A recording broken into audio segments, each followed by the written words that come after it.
So, ladies and gentlemen, welcome to the 9 p.m. India talk show. We will discuss the coalGate scam which is currently rocking the nation. So far, it has been assumed that the public sector allotments of coal have all been perfect.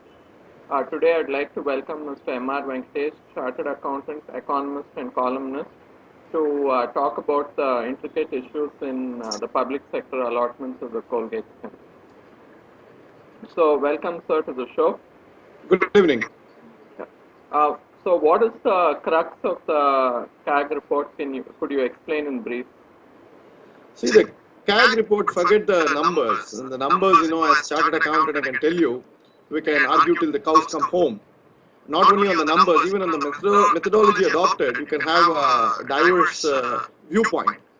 But the crux of what the CAG report says is there was complete lack of transparency and objectivity in the manner in which coal blocks were allotted.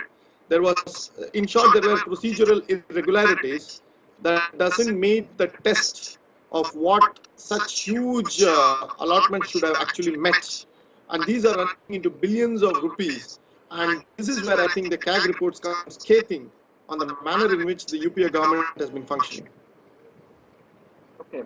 So, why exactly is this a scam, and how have these allotments been manipulated? See, if you look at it, generally as you made in your introductory remark, the focus is on, by and large, on the private sector. But I did come across a very significant allotment to PIPDIC, which is Puducherry Industrial Development and Investment Corporation, which is basically created in the 70s to ensure that Puducherry-based entrepreneurs are funded. It is basically a financial arm of the government of Puducherry, now Puducherry. Now, Puducherry gets an allotment of a 90 coal block, which is in Orissa. This is really surprising that why should some government-sponsored financial institution get allotment of coal? But this coal, in turn, was sublet, or I should say suballocated, to a Chennai-based company called J.R.Power Gen. Now, interestingly, the shareholder of J.R.Power Gen happens to be the son of a union minister. Now, could you get more ridiculous than this? And then, subsequently, this company shares 51% has been sold out to a Hyderabad-based company. Now, you look at it. You have coal allocated in Delhi. You have PIPDIC in Puducherry. You have a company in Chennai. You have a company based out of Hyderabad, which buys out 51% of the Chennai-based company, and the coal block is in Orissa. So you look, it is a pan-Indian scam that is emerging out of a public sector, not of a private sector. Yeah. So it looks like all these allotments have been deliberately manipulated for people to take advantage of. So yeah, I would suggest so, because what you say is right, because all these allotments are not straightforward allotments. There is something more than what it meets the eye. And if you look at it in a greater detail, you will find that these type of allotments have been done. Definitely, PIPDIC is not going to use coal.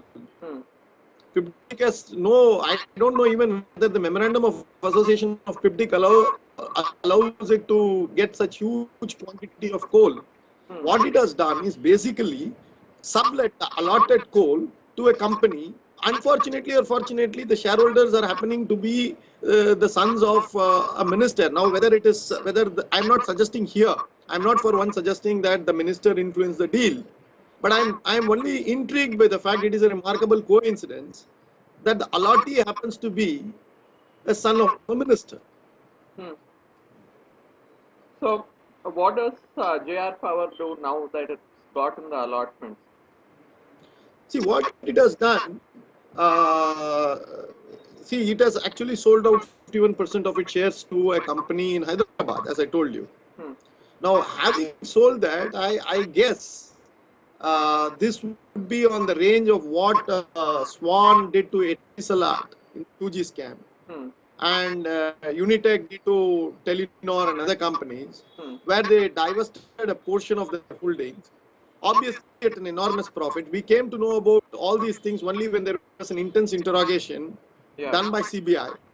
And these allotments, whether there was some profits to the allottees or sub-allottees, is a question. Now, I'm putting a simple proposition in law. You get a railway berth, a 2-tier or a 3-tier berth. You will find in the ticket, you will invariably see it will be written not transferable. That means you cannot transfer the berth to somebody else. You have only 2 options. Either you cancel the ticket or you make the journey. You cannot get the whole thing allotted to you, or rather you cannot re-allot it to somebody else. You cannot sub-allot it. Yeah. Now here, having sub-allotted, the sub-allottee in turn goes to sell shares. You know, smells of a massive racket, and the stench is overwhelming.